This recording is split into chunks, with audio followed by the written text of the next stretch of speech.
Chaos Muse says, I feel like this was a really solid game, but spoilers. I love to hear what I did right and what I did wrong, and most importantly, how do I review my own games to see these kind of things? I've tried watching them before, and I just don't feel like I know what to look for. That's a really great question. And what a great little theme to get started with. Let's go ahead and find Chaos Muse, our Jaina for today. There we go. A little bit of locked camera action, never hurt nobody.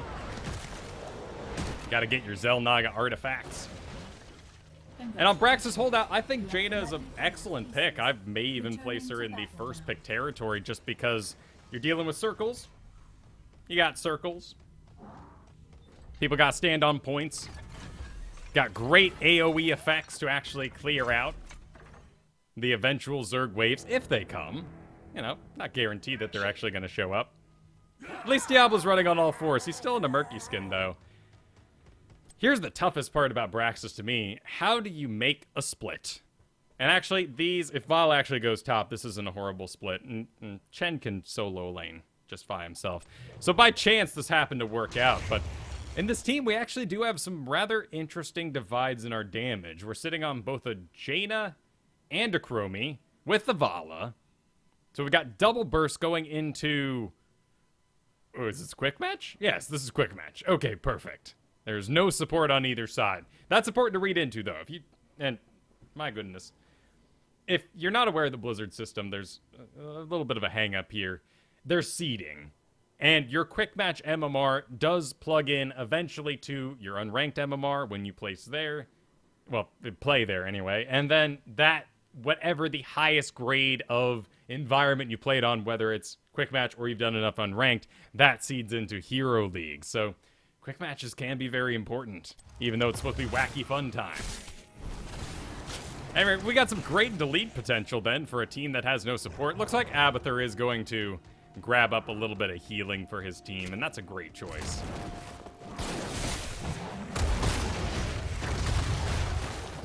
That actually ends up being a really great hold. Oh, don't back out now. Tank's under attack. Yeah, Chromie almost getting it. The fireball isn't going to clear it out either. So there, it's just a simple observation of the tank is under attack. And when the tank is under attack, everything's right in the world. You should keep doing your important business because the tank is under attack. It's a time limit. Until the tank dies, you are free to do whatever you want. And hopefully you use that time effectively. So no need to be scared there. That's actually, I really like that Blizzard location. And in fact, Brawl runs through it too. Looks like the top lane went a little poorly. Diablo's probably gonna go back. No, he's gonna grab a well, which knocks him out a little bit. Nice shot. That's a little melee. There's honestly nothing wrong with what just happened there. But the Cone of Cold from a distance would have done you just fine. Using the Blizzard there was a higher priority cooldown. Should be saved for multiple targets, perhaps. Also, it's just kind of dangerous to stand right there in Thrall's face. I know you were going to have him. It wasn't a big deal. Just a little bit of a control issue. Those are the sort of things you can call yourself out for. Plan to advance in the future. Oh no, the count drops. Nice turnaround. Those are happening a lot now. It's a pretty decent talent. As we gain control of this, let's move out a little bit. Shake up our screen. And get a bigger sight of things. Alright, so... Here we have a tank about to be under attack. Clearly. Things are going to get crazy. We got range. That's pretty good. How's things going in the top right now? We know these two died together. We don't know if we can really read into that yet. It's just a Lunara. Without support, she's going to have highly effective damage, but she won't be able to... nice name. She won't be able to negate any herself. So any damage you can put into the Lunara will scare her off. We got a Chromie Sandblast build at the moment. That's no big deal. A little bit of Soul Feast action. So we know Diablo doesn't want to die when you take a town like this. That does mean he's going to try to get out, which means this is probably less of an investment than it would be if someone like me with my Devil's Due and my usual more suicidal playstyle would win. Nice pickup, though. Actually repositions him. Honestly, there, the one thing you can be hard on yourself is, why didn't that circle match your other circle? There's a circle for the pad. There's a circle you cast. Place it right on top. Now, Thrall is able to hold the point. I know you were probably at maximum range, too. Chromie goes in. That was actually really cool. What a neat idea. What a good use of that chrono trap. Otherwise, in this scenario, because you have... This is an interesting equation. So, Jaina currently has a maximum of 1,536 health, and Chromie has herself...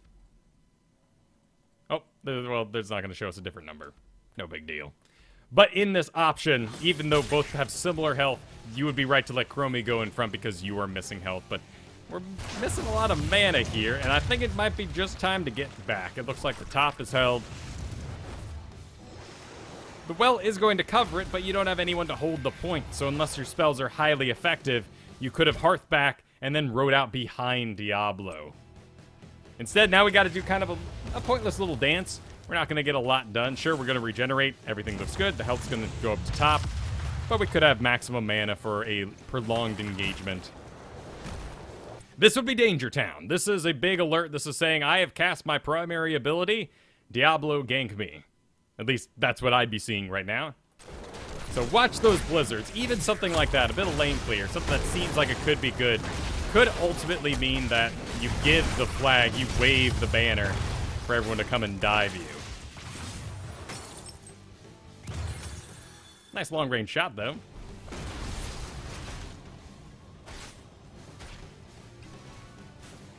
Looks like we are sitting on a mystery talent at the moment.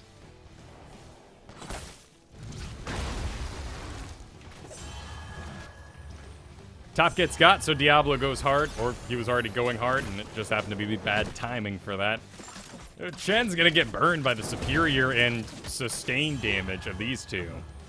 It's simply just ineffective. That's why I was talking about the different kinds of damage that people want to take. Chen wants to absorb spells. Tanks always want to absorb spells. If Diablo here sinks the feral spirit from Thrall, his little wolf that roots, that means everything's going according to plan. It's like when you're the solo tank and you're stuck inside the mosh pit. No big deal. This is the sort of thing I want to absorb. Tanks absorb damage. They want to absorb high-value damage. So you can watch for those things. Again, you know, here in Bronze, I don't know if these tanks are accounting for that. So far, though, this is a pretty skilled Bronze. We always have those weird disconnects between what is apparently Bronze and then what's like really Bronze. This is not really Bronze so far. But we're not going to be able to hold the point. We're going to get a big old Zerg wave in our face. We get a little tiny one for our trouble. So let's take a look at those cooldowns now, because this is going to start getting important. That's a nice blizzard. Actually, look at those crits. Those look great on the field anyway.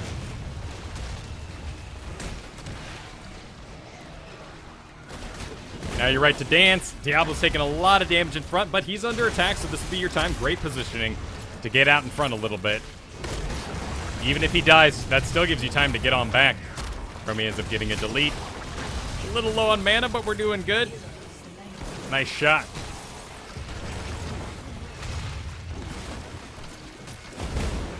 Now I'm watching to see if you're casting any frost bolts. We want to make sure we're sitting on that 90 for a blizzard.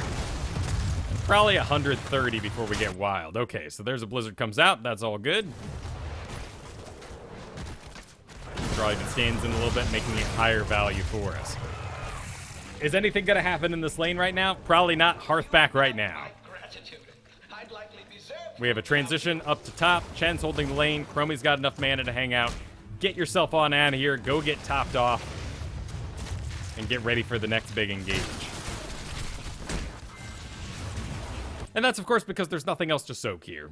The bodies are covering it. We don't get individual XP and heroes. It's all team-based. As long as someone's in every lane, which they're not, but here goes Diablo. He's heading top, and Vala might do the same, or she might come down here to fight this, too. And that leaves Diablo in the top with Lunara. Splitting is so important on this map, and that's going to be a bad split.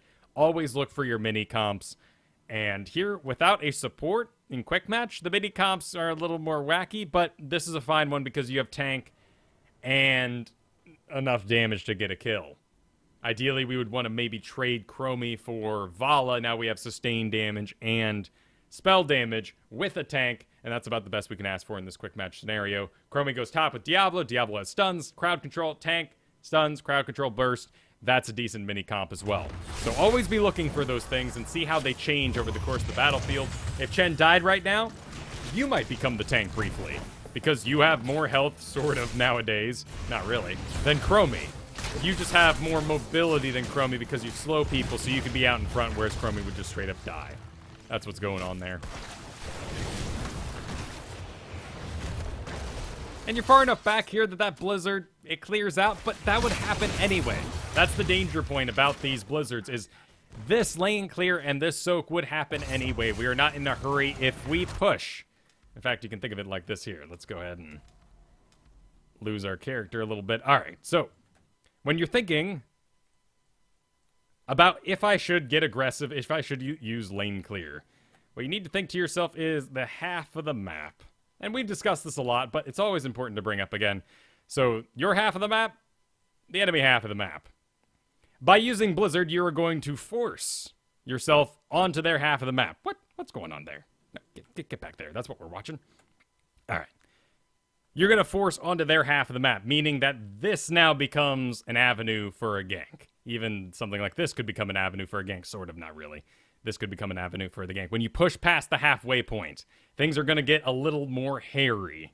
So by speeding it along, you're actually pushing these minions, your minions on your side, your XP, into tower range, which means that the enemy team is going to be able to soak it easily. And they'll be able to take advantage of that XP, they'll get a hold of it. Whereas if you're fighting on your half of the map, let's say you're back here, now you can take these things safely. We're over pushing into this lane, we're giving them the XP, and now we need to wait for it to push out. So technically, now that you did this, it's not a horrible decision. Now that you have cleared the lane past the point of just soaking, that's not a horrible decision. You open up yourself to get something done now, because this lane is no longer going to be pushed. It doesn't need to be soaked. Everything in it is dead. So you could run and maybe take a mercenary camp. Here, we can see a direct result of what happened, maybe from your Blizzard. It's a little accusatory, but maybe from your Blizzard that pushed it too far forward. Chen made a hard engage, thinking he could, because things were getting nice and clear. Maybe Diablo came around for some sort of gank here. It looks like Chen just kind of made a misplay, but now he's on their half of the map, maybe even in tower range, and he's going to die.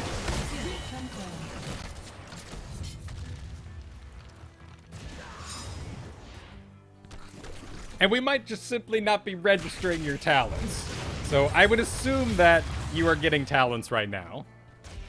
Sometimes the replay feature's a little silly. Or you're holding out for that sweet esports pick. You gotta really wait and see what's waiting on that enemy team. We'll stop reading into it here. If we see a 10 heroic picked and there's still question marks, we'll know exactly what's going on. This is an interesting play by Abathur. It will hurt quite a bit, particularly in a supportless environment. Shroom Eater's running for it.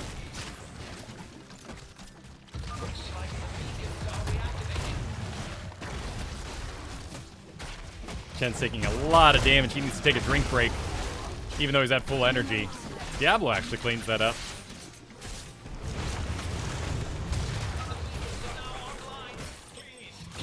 Ooh, Pi taking some major damage. He's going to be completely zoned out. That sinks for the rest of the team. What Pi did there was make a hard engage, make a strong engage, right as the objective was coming up, and now he has to hearth, he has to use a well, he has to use some amount of resources that remove his potential from the fight, because he picked a fight right before the objective. This happens 1,000 times. You've got Illidan on your team on Cursed Hollow. He picks a fight, he dives into tower range, he now has a fourth of health, and the objective goes up. You simply can't do anything.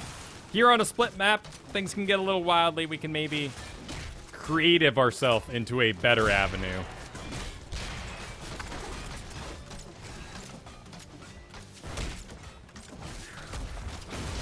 Chen has placed himself with the wall. Well, there's going to be a lot of new Chens this week. Diablo's holding the top. Interesting attention to detail on those orbs. I like it. I like it. Didn't do an orb talent level 1, but Diablo goes down. Now we have no one to hold this point here. Even though we got double tank on our team. All right, here they come. They're coming out on the field. Timer's ticking, though, underneath this big old bar. Whoa! Hungry Arrow, where were you off to? Pretty scary maneuver here. Every time one of these blizzards comes out without some sort of high-value situation, there's going to be an opportunity for enemies to dive you. And I doubt Mighty Owl's move was informed here. I don't think it would have changed if you had a blizzard, but you can imagine a blizzard certainly would have helped out, maybe even got a kill on Mighty Owl, and probably would have zoned for the Lunara, who is now down here that we can't do anything about. All right, rest of the team's moving into the top. Chaos Muse is making the way. Nice little zone by Diablo to hold the point. Sadly, just supportless Lunara is just going to wail, and actually that monstrosity is probably going to get the kill himself.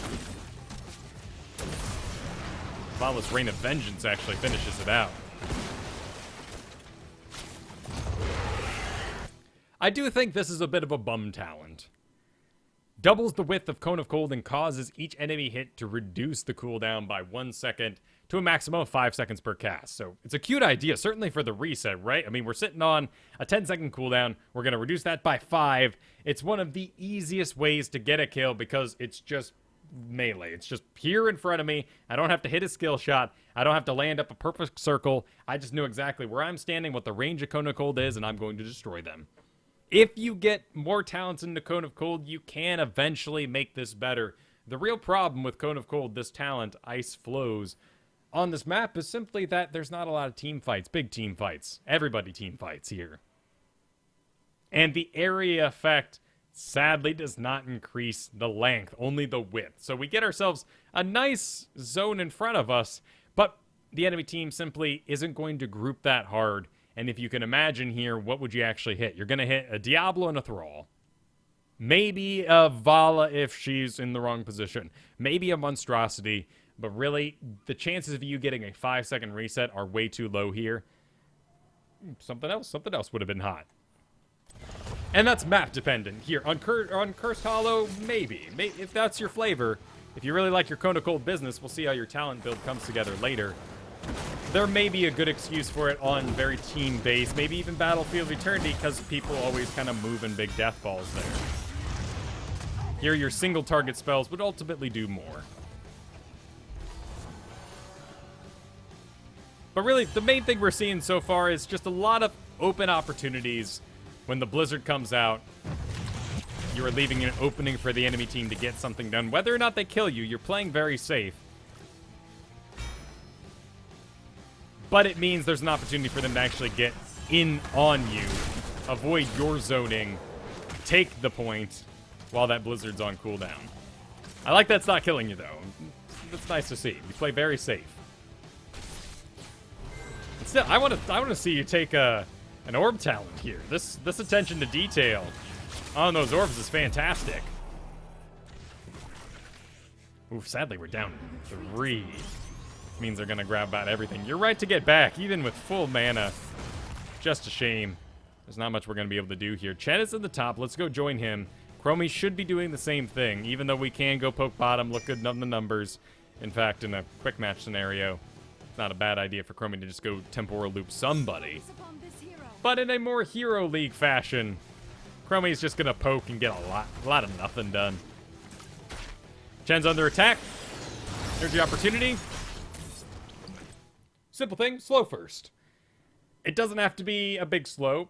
It doesn't necessarily have to be your danger zone Cone of Cold. It should probably just be a Frostbolt. Whatever your primary target is, Ring of Frost, you're just trying to hit as many people as possible, but take your thought process and change it to one guy. You want to kill Lunara here. Killing Diablo is nice. It'd be nice. But once Lunara's damage is removed, this mini comp in the top, like we talked about, just falls apart. So here, you would have wanted to get a Frostbolt, a Cone of Cold. You've got to chill right now on Lunara too, to make sure that she's slowed. And then when the Cone of Cold comes out, or the Ring of Frost comes out, you can then deliver it easier. Same thing I do with Skeleton King. Skeletal swing first, get the slow, then connect the Drain Hope, and use that on your skill shots too.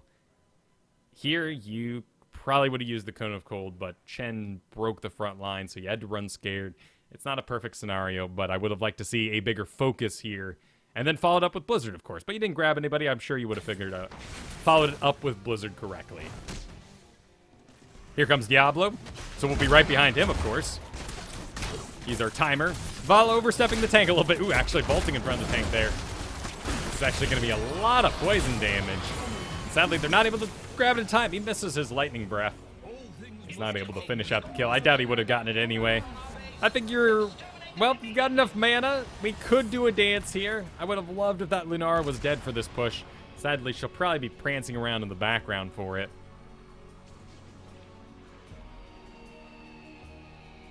But let's see how you address this. With your improved Cone of Cold, naturally, you should probably... Ooh, get in front. Yeah, there you go. Body block. Okay. There's something you could have done to tank for Diablo. It was a simple thing. I think we all saw it. You just... get in front of the skill shot you know is going to happen off the Abathur hat. You could have saved Diablo's life. That's everybody's job. I'm sure he took a bunch of damage he probably shouldn't have. But we can always help out more.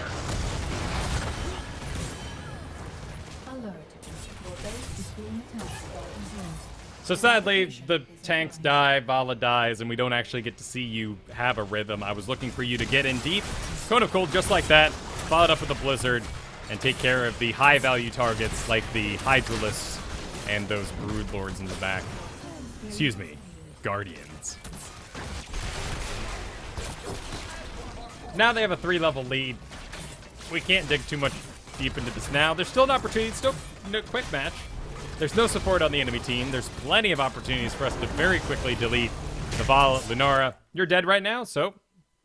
I would suggest checking that tab screen. Let's take a look at the damage. This is not unexpected. That's looking real good. You were stuck in that bottom lane for a while. Your XP is top. Hero damage is always going to be a bit of a bummer because you're assassin. And everyone's going, ugh. But it really does. You've had to perform a role here because you don't have lane clear. You are the lane clear. Vala could have gone multi-shot.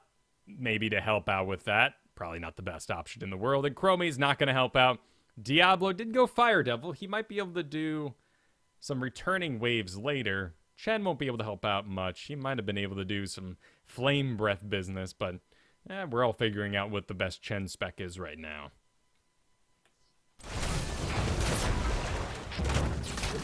So, basically, you're filling your job well. You're performing your duties. Could your spec perform your duties better? Maybe. Maybe. In fact, when we start thinking like that, Ice Flows doesn't seem so awful. It's just that you've been behind and your tanks don't seem good enough. They don't seem good enough to let you get in that deep in the first place, so that should have been an observation you had early on in the game. 4 levels down now on Braxis. Well, that's kind of the way things go, isn't it? I've been finding Mule to be extremely helpful on Braxis. That's fine, there's nothing around. But you could have waited, you see? But you could have just stood back, done some auto attacks. There was no reason to expedite that lane clear because it's just there and we're waiting for people to res. Now we're all up together. We got a 13 talent, they have 16, so it's not at all perfect. Let's see if we can get them to do something fun, like take some mercenaries. I like that suggestion, good suggestion. That'll give us some area in the top, some sight in the top, and help us deal with some of those cyclones who are going to be coming down the lane at us very soon. Where are they? Are they on a boss? I don't know if they have the regeneration for it. It would hurt a lot. They did it. Wow. They got to be walking away from that a little bruised, right? Yeah, there's Ace taking some damage, actually. They burned through it pretty good with their sustain. And they're not missing a lot of mana, so that's actually pretty dangerous. An observation we could make for ourselves if we had a team that was fighting a little more team-oriented would be to decide not to engage them after they took the boss because all their damage comes from sustain, and there wouldn't be any real cooldowns missing. Oh, dropped her right into Vala range, and Vala dies thanks to Diablo and his repositioning. That's pretty gross. Comes down to an understanding of the character. Though I like Diablo. He looks excited in that skin. Lightning Breath is... I'll get off the Diablo. That's my own problems. I apologize. There, your attack priority was wrong. It's true, and it's sad, but Lunara. Lunara was the main target. She was the thing that would have been able to be killed. Here, we sync abilities into Diablo. He does not go down. And then you got the Cone of Cold off on Lunara, but the Blizzard wasn't on Lunara. And then, of course, the temporal loop wasn't timed out right. You didn't know that, maybe. Could have been a friend you were queuing with. But you didn't know that. Maybe you should have waited for it. Were you watching Chromie enough in the early game to know if she's good or not? That's something to decide for yourself. Chen decides to use a barrel for maximum damage. I don't... Well, 102 damage a hit. That doesn't sound like enough. I was groaning about Diablo there because your Lightning Breath does a lot of damage, but in a single target scenario, just go auto attack and use your flame stuffs. A little bit of Diablo juggle back and forth. Actually, a good body block. Chromie ends up delivering. Turn yourself right around on that Vala, though. The target priority changed as Diablo went down. Because we're syncing Burst into Diablo, who wants to tank that sort of damage. Even though he died, he is in the right. He soaked your cooldowns. If you had survived, maybe Vala still would have won, right? I mean, you showed up, you had no Blizzard, Vala schooled you, and that was that. Ooh, nice surprise, too. Looks like Mighty Owl is just a better Vala than our Vala, sadly. Problems of a mere matchup, of course. Vala getting away. Big push coming in the top. These fire bats are just gonna make so much trouble. Particularly if these two cyclones can lock on. What we got you just came up. Well, you're the one to deal with it, so that's good.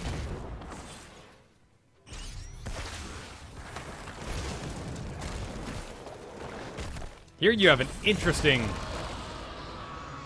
puzzle.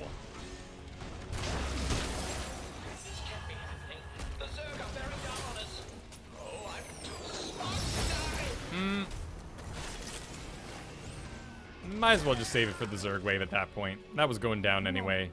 I understand if you've checked out a little bit and you're just like, I'll just kill the catapults before they deal too much damage, even though we're wailing on them. But might as well give it the old college try. Hey! Now, because now we're fully on cooldown. Look at this big ol' engage, these balled up characters. It's a great opportunity for a Blizzard to come in. Good shot. Sadly, you have no front line left. Here comes Chen. He's gonna go get a shield for himself, but that's nice. A little too deep for the Cone of Cold, perhaps, but you may end up backing out. A little bit of it. Chen uses it for damage once again.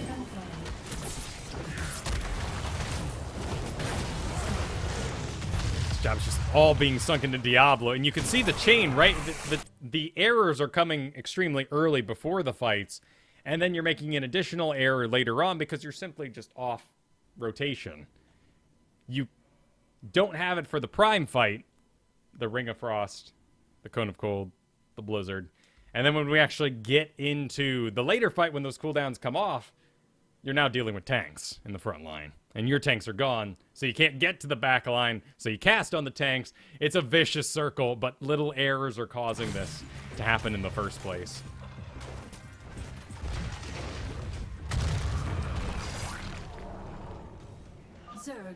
So what do you do with a Chromie and a Jaina? Well, you just need the base, right? There is a Abathur floating around. It looks like he's just gonna go. I do believe they fixed it so that his hat can no longer take the mercenary camps. I don't know if it was a fix or a bug. Yeah, they took it away. Here comes Diablo. And he'll have no contest if he just gets on that pad. An interesting choice. I disagree with it, but maybe Brax's holdout. Maybe they were worried about Abathur getting a little too powerful. The double soaking there is quite nice. I've been quite tempted when I can't get Lost Vikings, and I've instructed my group to put together a Lost Vikings comp to just go Abathur instead. It's such a big map, there's lots of room for little mistakes in your micro. Chromie's checking out the pad. It looks like they are going to go for the boss again. Tanks have put themselves together, which is an error on their part. Lots of tanking errors here. It's just Tank is a way to enable your squishies, particularly 3 squishies like this, to get something done. And in a supportless environment, that role is huge. They're going to end up taking that mid. Diablo's going to need to back out, though, but here comes that boss. Everyone needs to get in top right now and start burning that thing as we walk with it. Hopefully setting it off, but here comes the rest of the team. All right, here's your last big performance. Your big chance to get that Ring of Frost, Blizzard, Cone of Cold business happening.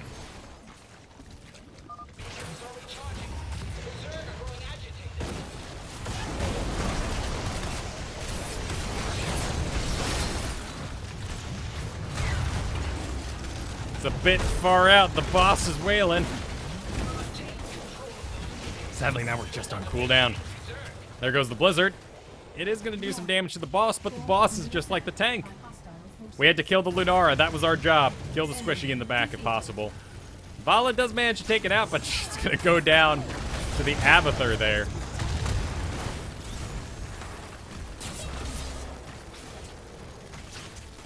And I think, well, in the background, this certainly will spell the end for Chaos Muse. Frostbolts, Cone of Cold into the boss, that's fine. I mean, here, of course, you would use a Blizzard just out of panic. That's no problem.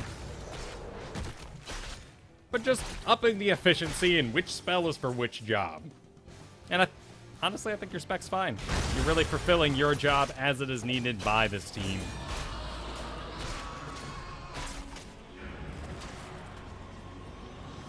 I do like the new Diablo Hearth animation, though. That looks real nice. Gets to dance around a little bit. Why is that? Because it kind of looks like a Metal Gear map?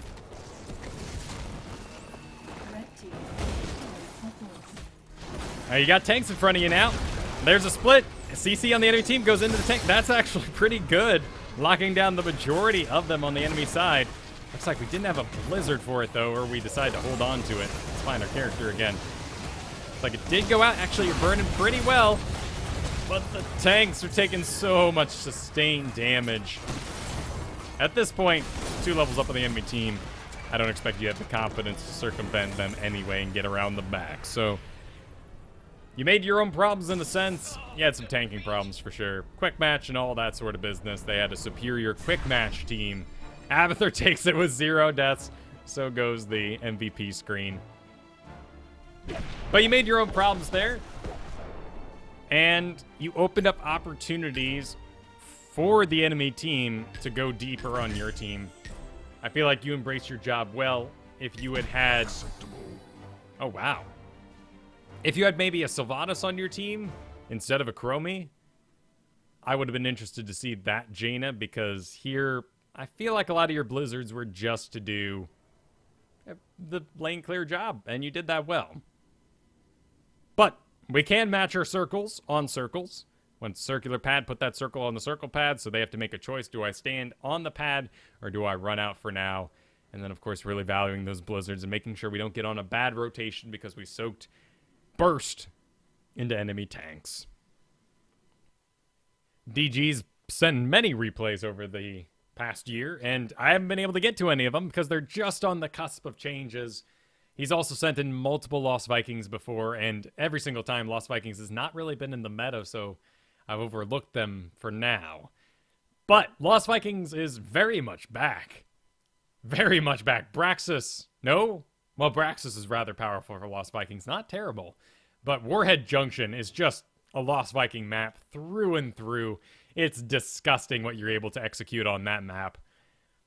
And the amount of mistakes that you're allowed to make while playing the Lost Vikings on that map. That's the real travesty of how powerful the Lost Vikings are on Warhead Junction. Is you can just be kind of bad at them, but as long as you've done your draft correctly, you made sure that your team built an actual gank comp, or a comp that deathballs very well together is what I should say. 4 heroes with enough lockdown to get a kill when they emerge from the shadows. Lost Vikings can soak every single lane and absolutely give you an edge. And so we're going to watch DG's Lost Vikings here. And it's not Warhead Junction, but Towers of Doom is 100% in the rotation right now. And playing Towers of Doom well is rather tough. It is one of my higher win rates, but it is an extremely stressful map. And Lost Vikings has been cited in the pro scene multiple times for being good on this map, good on Towers of Doom, as the objectives pop in multiple places and you have to spread yourselves out. DG has schooled me many a times in an after show with his Lost Vikings, sneaking that into the draft, and suddenly everything changes, particularly as we've been practicing those Braxis holdouts and Warhead junctions. So, with all that in mind, we're going to watch the Lost Vikings here. There's a lot of room for error, of course. This is a silver Lost Vikings at the moment. They have put together a okay comp. Their main tank has very, very little CC that he can contribute. He's not going to be able to lock down really anyone. It's going to be up to his sweet Warp Prisms and the follow-up from Jaina and Thrall, and the fact that the Warp Prism didn't mess it up, to get the kills. We don't even know if they're going to take advantage of his soak very well. But let's talk less about what the Lost Vikings might be doing wrong here, because frankly, there's more than enough room for error, because it's simply, if they don't gank the Lost Vikings, if they don't counter soak, it'll get the job done even if he's bad, even if he dies a lot. It's kind of the Murky thing. Sure, Murky can die 8 times. 8 full deaths on Murky. That's a lot of deaths. Like this, it simply doesn't matter as long as someone's willing to soak the mid right now. As long as our soak gets done and the XP goes into the late game strong, there can be a lot of room for error on these Vikings, and the fact that they're silver doesn't really matter. What I really want to see is what he does around objectives, and if his team has trouble embracing him, or if he has to start commanding people to stick together, right? Which is sort of how this is going right now. Sure, he lets them know in all caps, maybe not the best strategy for it, but he's absolutely right. These guys need to group up. There's no reason for multi-soaking. They should all be together in one lane getting something done. Of course, if they're going to camp out in one lane and they're not going to roam, DG would be right to do exactly what he's doing here. He's got Baylog down in the bottom. He's got Olaf and Eric in the middle. Olaf's going to make up for the health of Eric. Eric's able to do the ping. That might push someone back or clear a lane. And Olaf is just pretty safe. He's the dude with the sword there. He's manning the bottom right now. Oh, wait, though. That's Baylog. This is Olaf, the big fat one. And here goes Eric now, running into the top. That's where he should go. It'd be Baylog's job here to poke out the bottom as best he can. Looks like there he is. He's on the move. Olaf is now going to go zone the middle, and Eric should be pinging out that top as best he can. Well, he's just going to soak it, so he's got to run for it here. That's not a problem. It stings. Someone has to cover the top, but the mid, the bottom are covered. The rest of our team can get this. Artanis is going to grab the middle. Man, he's going to have to start grabbing the team a little bit. He's going to have to start saying things like, group up, guys, and I got all the soak, and don't you worry. They're not quite taking advantage of him yet. Getting some stacks, though. No, you don't, Artanis. This is anything but lost at the moment. And if he's getting dissuaded by the Lost Vikings deaths, then he needs to check himself at the door, because those are going to happen. He needs to group up. Guessing we're getting a little busy typing there, and we lose. That's an obvious mistake, right? Getting ganked on Lost Vikings in silver, that's fine. That doesn't really hurt anybody. The whole team had to rotate to deal with a Viking. But sure, losing a Lost Viking like that kind of stinks.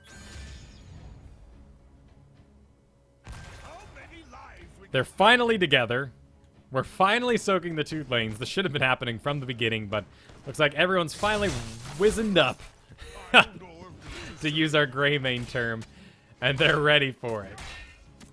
I know that's actually wizened up in that particular scenario.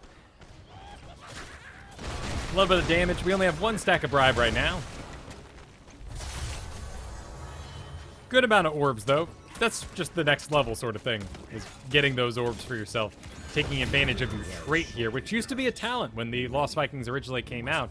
Gathering regeneration globes with Lost Vikings permanently increases their health regeneration by 0.5 per second. And you can imagine if you're soaking all 3 and you're able to check on them regularly, you will get a lot of orbs, and you will have some seriously regenerating Vikings, particularly Olaf, who you're going to continue to put in those dangerous scenarios, and Balog, who's down in the bottom doing this push-out thing. So now would be the time that Olaf and Balog would be left alone, and absolutely right, just like GG's doing it here, our Eric would become our squirrely little target. Right now, one of the traits of our Olaf is that when you right-click a guy, it's not a used ability, but when you right-click a guy, you charge forward and you do a slight slow. I believe off the top of my head, it is 20%. Later on, he might be able to talent into the stun, depending on what build he's going. And that means that Olaf can now start making the team fights, and Eric can do the soaking. It's gonna be a little dangerous, but, you know, Eric here does have bonus movement speed that allows him to run around. Looks like we're actually gonna be doing Pain Don't Hurt and Balog the Fierce. These are both talents that are gonna help Balog in the bottom push for a very long time and have some self-sustain for himself. We are sitting on 2 stacks of bribe right now. We do not want to reach 3, because that means we start to run a little bit over. Going to 3 is okay, because Viking bribe goes up to 200 points, leaving room for a 4th. It's actually a really great version of bribe, but we just don't want to max it out and lose track of that. It's actually really good control so far. Eric dies, not a problem. Someone's soaking that lane at the moment. Now, what will he choose to do here? He did not go Mercenary Lord. So the late game bribe may not be too powerful. Will he use the bribe to pull himself together for a Viking longboat? Or is he going to end up doing something a little more classic with a play it again? Good auto attacks. And they finish it out. Well done. Olaf's taking some damage in the top. For a kill, it'd be worth us losing a single Viking, and Olaf can be ignored the longest. So he's going to play in a particular style that makes things very easy for yourself.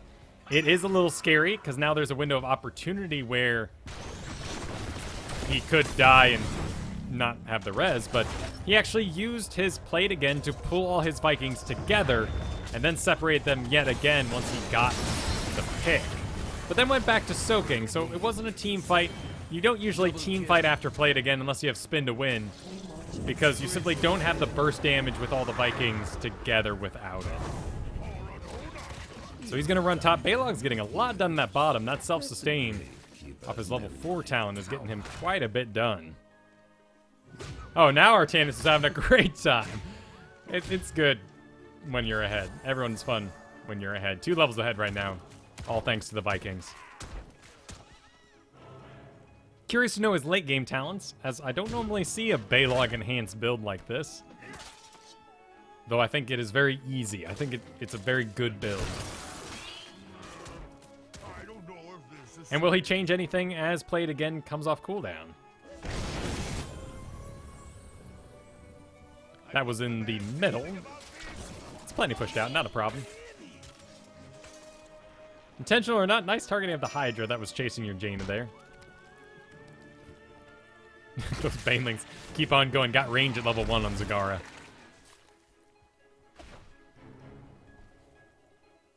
Now Eric is moving faster. All this creep is going to start causing some issues. He's trying to circumvent around a little bit. See if he can do a little bit of poking, but I think we're just going to be too busy with Balog in the bottom to really micro the Eric in top. Finding more APM just takes practice. Double kill. But there's not a lot of important things going on right now, though I'm glad he's maintaining his soak. I'm surprised if we look at the enemy site. Well, actually, oh my goodness, look at that. Just barely out of sight. Just chilling there at the moment.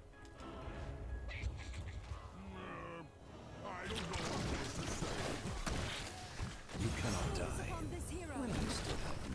Olaf gets ganked in the middle. Do have a res, probably saving it for the objective. He could even get a little suicidal here with Balog. He's not even going to need it.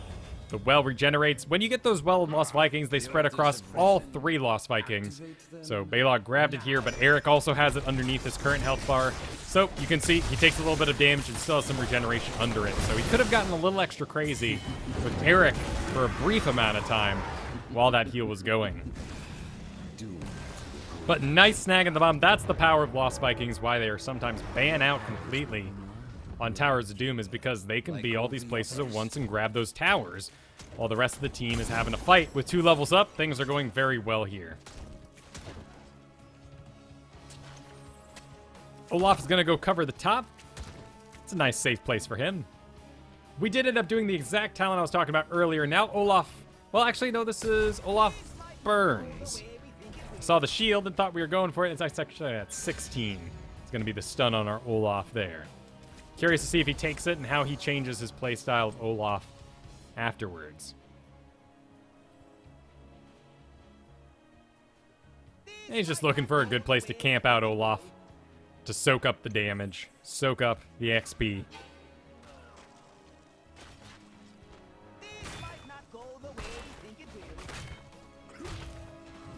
Pulling the Vikings together for the middle to clear this out. I mean, the bottom's completely soaked, and all this collateral damage out of KT is just not any good for the Vikings. So he's right to just completely avoid those entirely.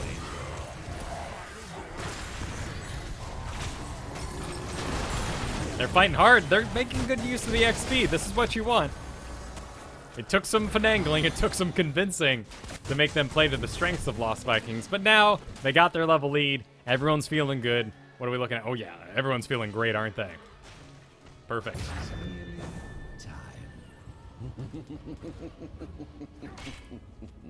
Taking those Vikings back into the middle. Looks like Eric's going to go try to grab the top.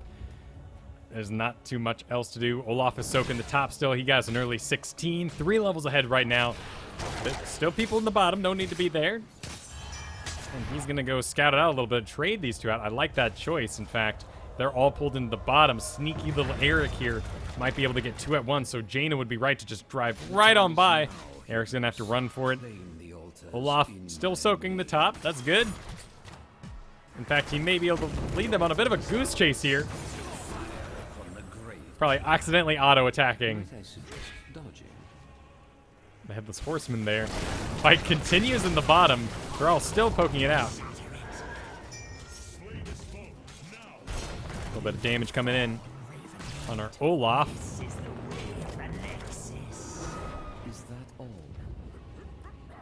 It's a tough equation using the play it again well.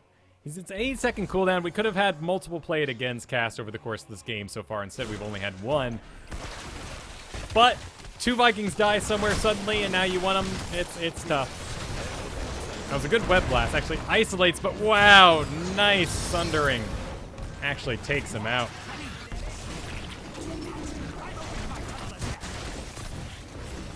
It's starting to become one of those lucky scenarios in a sense. Yeah, they're 3 levels ahead. It's pretty easy for lower skilled players to play from ahead. They're doing great. They're deathballing together. Thrall's lagging behind a little bit. He doesn't need to get back for mana. He should be a part of this front business. Sylvanas uses her CC ability on the tank, who wants to be in front. Yeah, they're making some serious errors here. And the Lost Vikings are just going to get so much done. In fact, he's going to take the top, isn't he? There's the stun. All right, I'd like to see Olaf start being part of the team fights now. And we can leave the other 2 to soak. But these guys are just making use of it. That is not to take anything away from DG, though. He's playing extremely well. He's playing very well for Lost Vikings. And in Silver League, no less. He's always impressed me with his Lost Vikings play.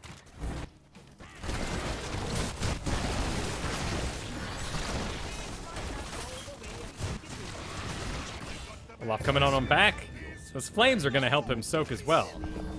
Olaf does have a little bit of bonus regeneration on him, too. In fact, it's just a version of the Muradin trait, where he, after being out of combat, starts regenerating. And we'll see that go right here. And in fact, it doesn't put out early like Muradin's does. It just keeps on going till he's at full health. And then he has a self-sustain on Balog. Really, the only vulnerable one is Eric, who's he's controlling the most. So he's really playing to the strengths of what he's picking. I do feel like in the late game here, our Baylog talents aren't being utilized, but I think he made good use of them through the middle, and it just means you get to leave Baylog 100% alone. Still going to come out ahead. That Sylvanas is getting some good work done for him, but Thrall can absolutely off-tank, and Ariel just keeps coming. The damage out of Artanis is nothing to laugh at either, and they're going to get the kill. They're now 3 levels ahead, level 20 for them. Why don't you go into level 20? I always pick Fury of the Storm because I like the push power of it. And because it's passive, and I don't want to worry about extra things. We wouldn't go the sequel because we ended up going play it again. Could do checkpoint reached, but we haven't really made use of it in the first place. And of course, Ragnarok and Roll is just sort of cut off from us. What happened to Eric? But so he's grabbing some mercs. Nice. Olaf's gonna try to retake this top. Baylog's still in the middle. This move up top, I mean, he's gonna start taking some damage here. This is all good, because if he dies, he's distracted for this here. It was a good move. That was more than enough noise for him to get done what he needed to get done on his team. Now they're gonna charge forward, they're gonna take out this base. Kael'thas leaves behind the Phoenix while he dies. We should just, leave until the... Here comes Artanis, though. They'll have a swap, too.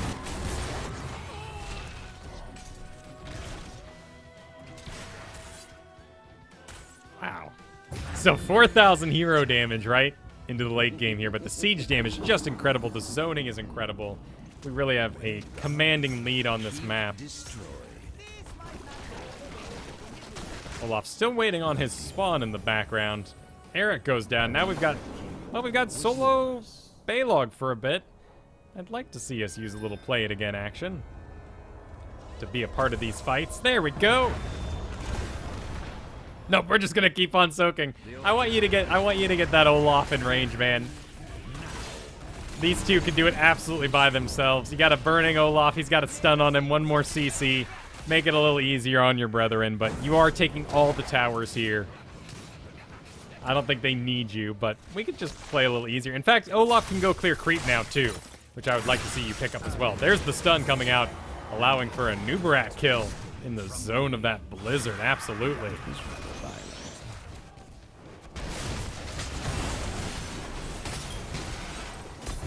Now they're all grouped up. It's getting a little dangerous for our man. Of course, a little easier to control, of course, at this point. Oh. Wow. Well, once you got them to get together, it took some all caps, but you managed to pull it off, get them all together, and play it out. One of the nice things about Lost Vikings, anyway, is that it's easier to avoid tilt because you're just so busy. And it's a very unique character. It's nice to not mind your positioning as much, but I would love for Olaf to have made some fights.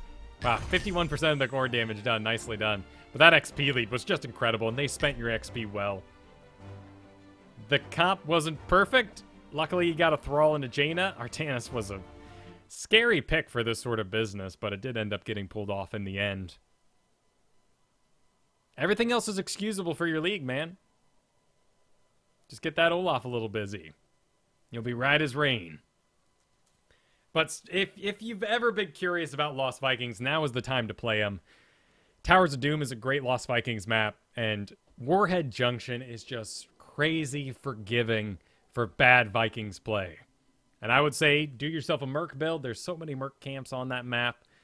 And just try it AI first. You know, you gotta get the sea legs. You gotta get ready for the Lost Vikings, but it's really good. And if you can direct your people in draft, if you know how to draft well, you can put together a good team. And honestly, if someone bans out Lost Vikings on Warhead Junction, I think I go Abathur these days. They're just so powerful with that multi-split soak. This is from the recent Nexus games. If you're not familiar with the Nexus games, there's a bit of a wait between esports and all these patches coming out, so Blizzard announced the Nexus games to get pro players together to play on the current patch before they normally would, so we can see some cool features of it. And today, in this replay, I want to take a look at Gust or Bust. In particular, I want to watch Alarak.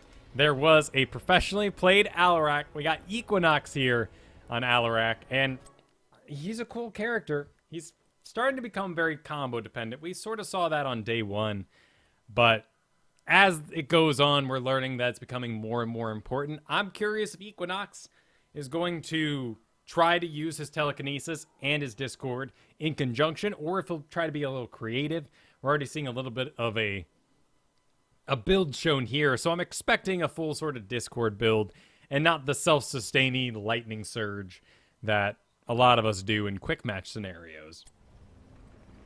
As this is a pro player, it means we're just going to sit back and watch here. Equinox appears to be using locked camera, but sometimes it just simply doesn't record the camera itself. So we'll just be locked onto him here in a zoomed fashion and see what sort of tidbits and knowledge we can eke out from watching a pro get it on with Alarak and what sort of things he does. Let's hide the mystery bar here. Hard engaged by battery. Just immediately right into the fray.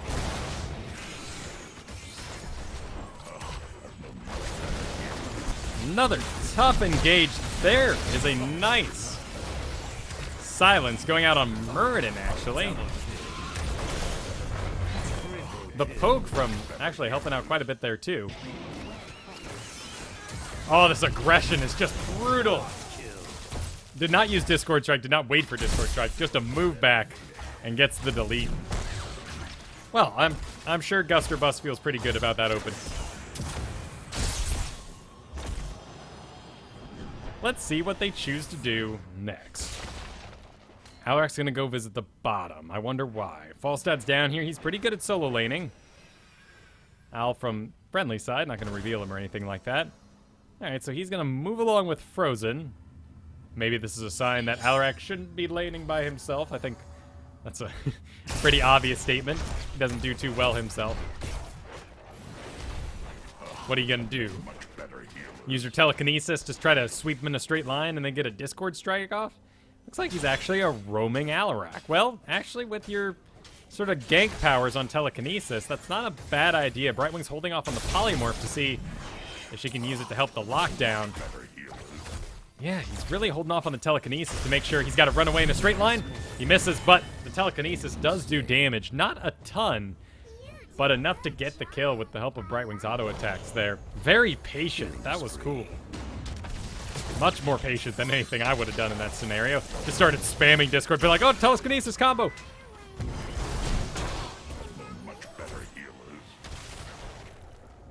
Most people I see in Quick Match, most self-proclaimed Hero League Alarak good players, have been taking Reckless Strike to decrease the cast time, the wind-up on the Discord. And they swear by it. It scares the crud out of me. 2 seconds at vulnerable that you gave yourself. Most heroes have to wait till level 16 till they can even get a vulnerable to put on the enemy team. I think Double Cross is far superior and probably the best talent on this tier. They are up against an Illidan too, and that sort of Kylo Ren sword shape does help out when he's squirreling all over you. But mostly being patient, which Equinox has already shown that he is.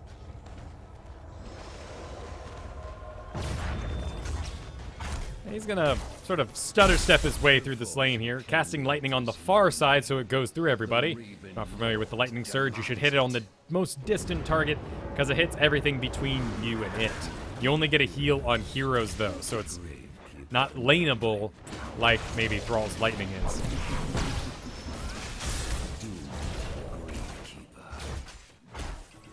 Another power slide and Discord strike straight into the Muradin, but maybe they're just trying to freak him out at this stage, just get a pick. Of course, Zarya's shield came in there, stopped a good majority of the damage, using a push to get them all together and a Discord strike to clear him out. That's pretty well executed. And the stun and everything like that out of Tyrande actually stops Alarak from taking too much permanent damage, but he is going to get whittled down as his lightning doesn't heal unless it's hitting heroes. So he does leave with a little bit of permanent damage on him. Turn around there as it appears there's a Muradin in that bush. Looks like he ran for it a little bit. It's a nice little core comp. You got your ETC, you got your Alarak, you got Healer. Using Discord side to clear out the lane a little quicker, maybe get some control before his own lane comes in. It's not a long cooldown either. A little heal for himself. Getting in lane. Yes, nice silence, and he gets the kill. Well, of course, ETC and Tehran to help out quite a bit, but the damage on Discord is pretty high. Let's see if he does the quest. He does. So now he has to hit more heroes. Sadly, those earlier hits don't count. That combo completely misses, but a hero's down, so it wasn't a high-value moment. And we'll probably see him get a little more aggressive with Discord Strike now, as he's looking for stacks. You're not worrying about hitting priority targets as much. That was a good one, but he's clearly practiced up the combo. I think it's fair for us all to say abandon ship. If you do not want to do combos, like myself, if you're not looking to do combos, you should probably give up on Alarak and Kerrigan. You will want to be that person. Chromie too. Blackpool's Asmodan. All these sort of characters that feel religious and almost a bummer at how hard they have to execute the exact combo. Looks like that's the way it's going to be with Alarak. Nice use of the lightning there to help clear the lane. He's trying to get in a position. The range on it actually does help out a lot, and Murden does leap away. No one's left to burn. Battery, well, no, that's... Falstad actually goes down. As Battery left a little bit of room for Falstad, and he gets targeted. But now Illidan's a little deep, and with the reposition, which he didn't even need, it was just a poke out of the lightning. He got the kill. He's got another reposition still on him. Little tag onto Vala. A lot of what we were talking about today, he's making sure that all these little poke attacks always go into something that's not a tank, even though he's just looking for heals. And McIntyre is here on the Vala too, so I'm sure he's given a little bit of respect, but also zoning it out. Unlike our earlier bronze Vala, though, I don't think a couple of pokes into McIntyre's face will cause him to run for it. Interesting. When this team was put together, they ended up banning out Thrall and Kerrigan. And the enemy team ban out Chen and Li Ming. We don't really know, I think when they did this game, we didn't really know the power of Chen. He was kind of a big question mark, and of course Li Ming is good everywhere. But I wonder what informed the 4th draft Alarak. Was it the double tank? And immobile tanks of a sort when they're blinded? I mean, once you silence the Muradin, he's probably in too deep. Here comes the charge. He's going to go, actually. Sadly, the charge does not hit. It does a lot of damage. What a shame. But he gets in and out. They're really keeping this core comp together, and that leaves Brightwing in the top doing some solo business, laning strong. She actually didn't do any bonus talents, actually doing blink heal as well, so it's not exactly a global build, but she's holding the middle just fine. It's allowing for this comp of 3 with 2 stuns and a silence to get a lot done. That does leave Frozen X here, who's doing a fantastic job on Falstad. You can't even tell that Falstad received the nerfs or has any real win rate problems when we're watching Frozen X here, but Falstad has been falling in the background of General Hero League. And again, they seem to be putting a lot of effort on killing Muradin. Maybe it's a motivation thing. Maybe it's just an obvious target. When he's silenced, Muradin does get a little sitting ducked. Equinox is not waiting for his ETC to check the bush, but I guess they're all there to save him if it comes up. We have Starfall, Mighty Gust. Mighty Gust was in range 2, a mosh pit. So I guess there was enough to save his life. Everything's on cooldown now. We got the deadly charge. Comes out, puts it right into Muradin. And Muradin dies.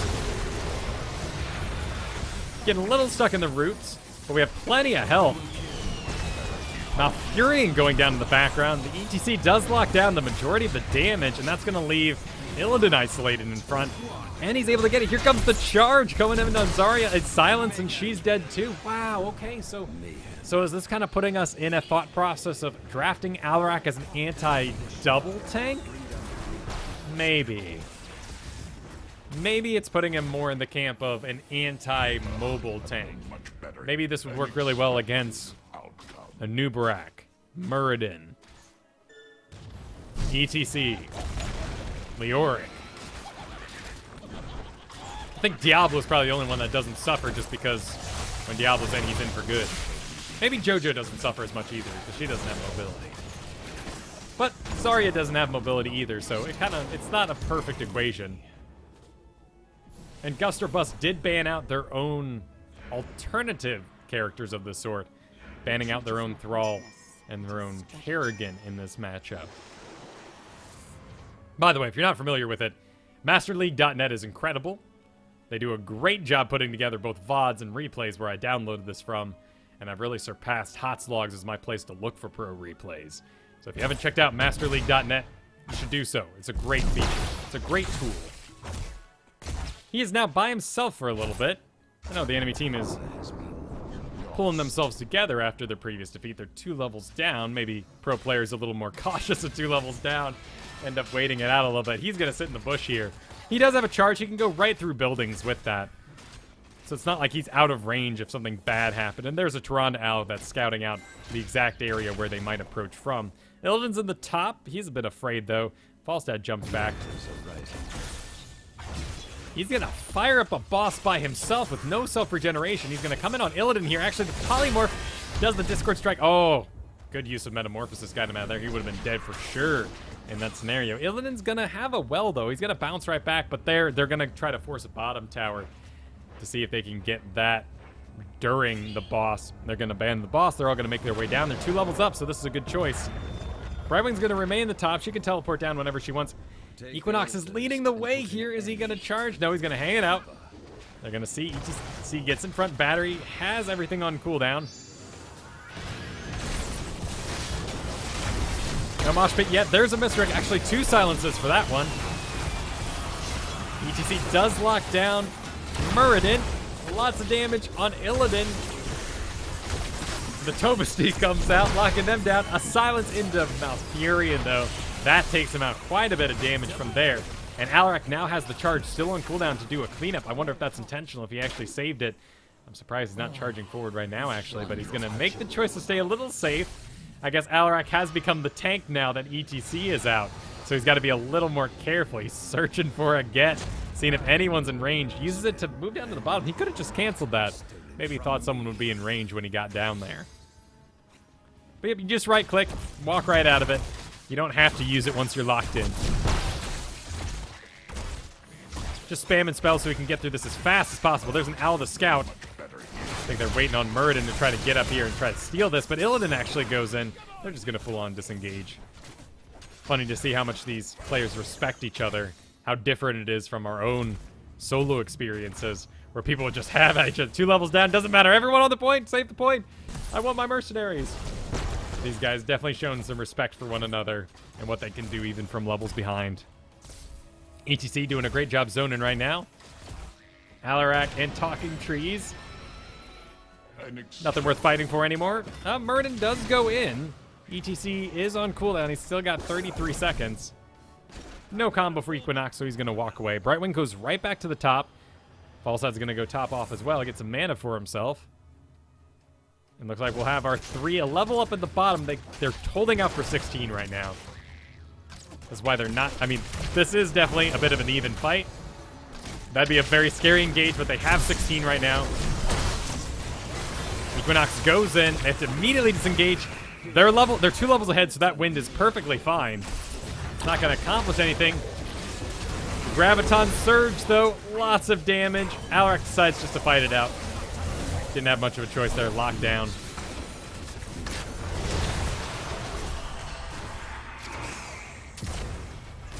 In this brief lull in between our Alarak lives, let's check out his progress on his spec. Getting close to his stacks there. Ended up going with, so this is a pretty obvious stack. This is an amazing talent. It's what most people are picking at level 1 right now if you're not doing a lightning build, which the lightning build is not very good. 20% further. I hate losing the sadism so early. 10% off your sadism is a bit of a bummer at level 1. It means you're doing 10% less spell damage for the whole game rather than picking those up later, but the movement is so important against double tank, Malfurion roots, Illidan. He can alt-click that to push himself an extra distance. And that's more for saving your life, I think, than actually pushing the enemy team, but he's performing the combo so well it does both. Obvious stack here with the double cross and the Reign of Chaos, but he did end up going Psychokinesis to increase the damage by 100%. And then Quick Mind, which is an incredible talent. Again, reducing your sadism, which is a bit of a bummer, but down to 6 seconds from 12 seconds, so effectively halving your telekinesis time. We should start seeing a lot more creative pushes and plays out of him, rather than just holding on to it for a chance combo. They're just going to grab their back one here. That Al is going to interrupt, but... And ETC wants to get forward. They got the bottom one, too. They're going to disagree with that ping. I think they're right to do so. With 2 down. Here comes Falset. He's up now. And Alarak needs to walk his whole way back onto the battlefield.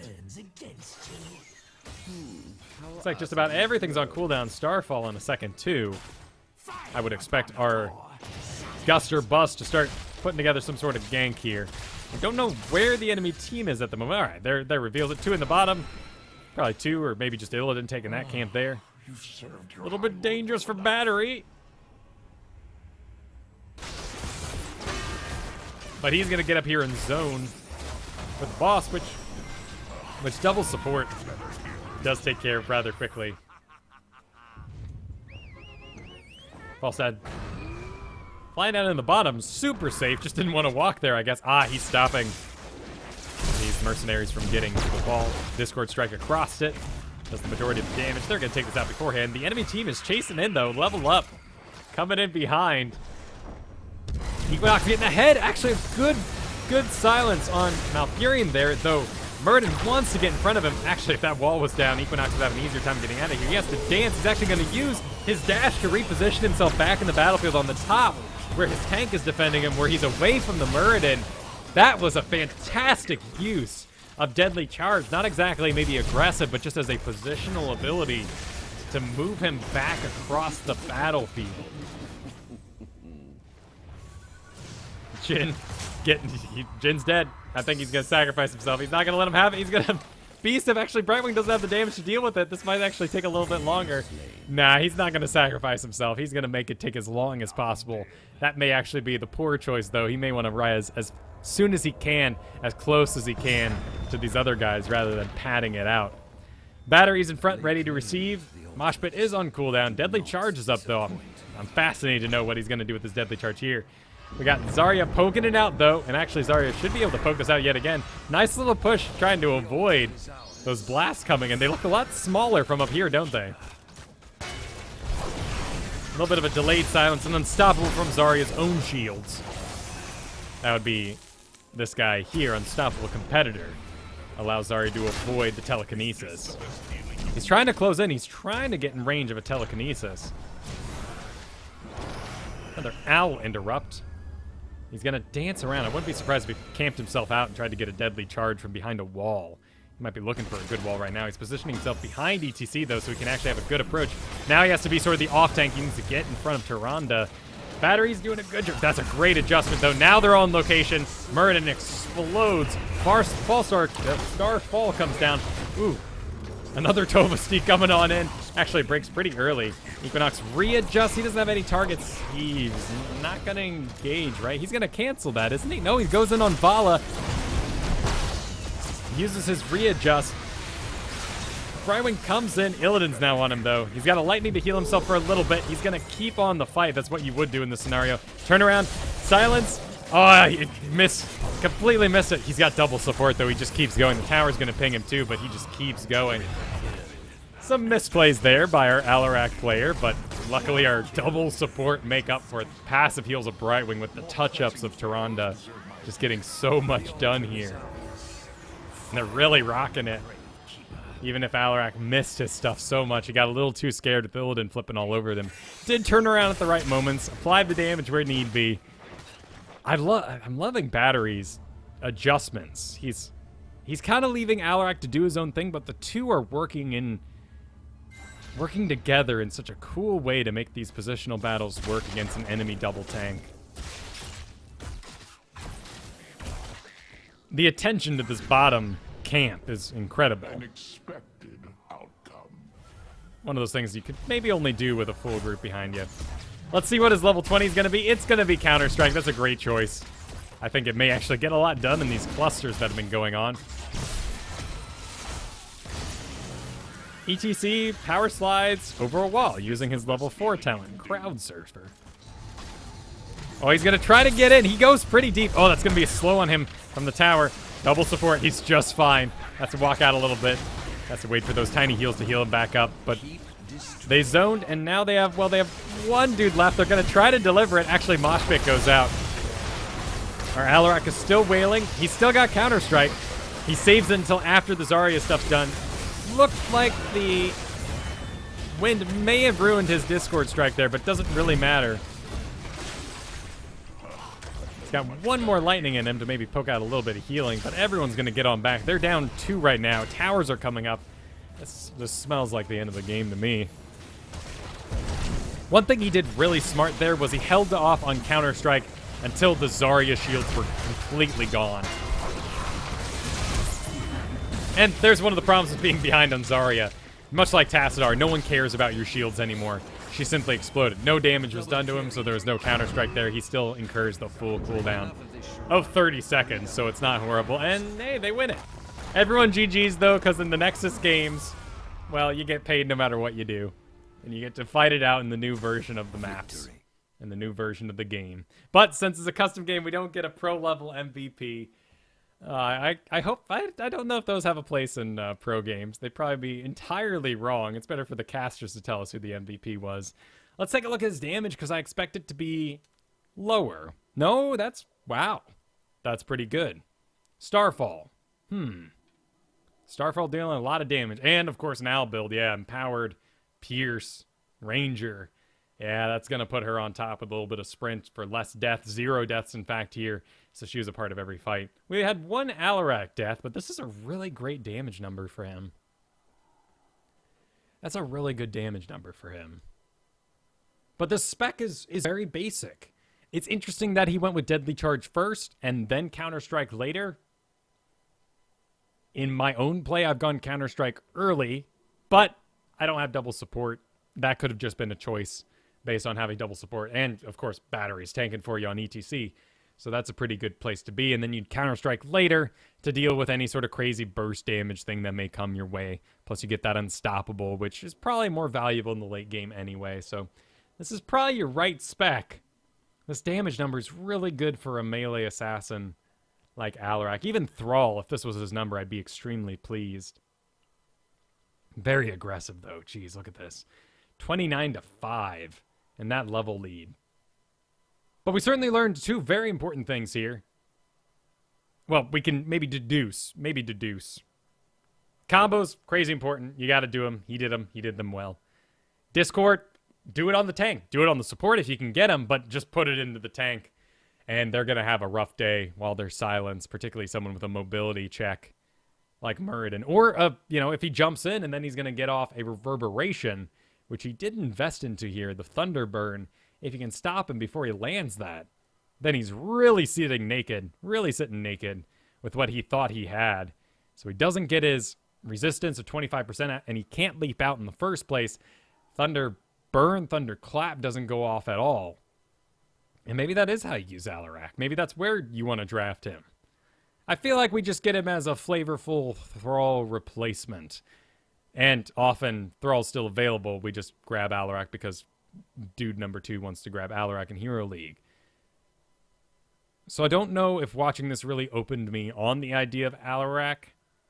Still kind of feeling the same way about Gul'dan. Gul'dan's good. There's a lot of Gul'dan good players. But why not just get something better that does the job better? Either way, I'm happy Equinox showed off his Alarak here because it was good for the infotainment of the event.